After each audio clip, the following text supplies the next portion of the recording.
This video is to help students who've been asking, how do you do annotations in a book? So here are some ideas to help you learn how to do annotations in The Great Gatsby by F. Scott Fitzgerald.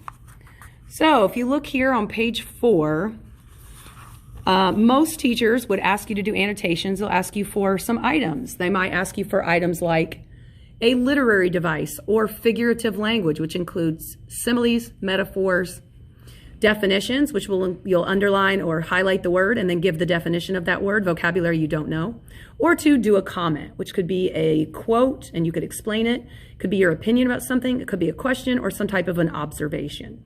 So let's look at a couple of pages, page 4 and 5 in chapter 1, so you can see how to do that. So here on page 4, you have some imagery, which would count as your literary device or figurative language. It gives you lots of imagery here. Here you have some similes and some personification. And then on this next page, we have another simile and an allusion. Here we have some definitions or vocabulary words. So if you don't know what the word means, you underline it and then you can look it up and Google it and just put what the word means. You can list what another word means. There's another vocab word, some more vocabulary. Here's where you can put a comment. You're talking about the setting. You're talking about West Egg and explaining that it is less fashionable.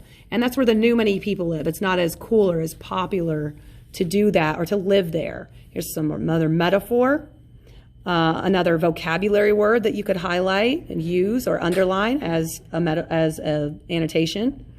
And then down here, they talk about East Egg, the difference between it. And you can talk about how East Egg is more the old money, and it's supposed to be kind of better or more fashionable, something cooler. So that can be a comment. And then there's another comment over here talking about Nick's house, how it's much smaller in comparison to Gatsby's large mansion. So here you can just sort of make an observation that Nick's house is small compared to the mansions and the other places, just so that you can remember that, so you know it's a point that you want to recall.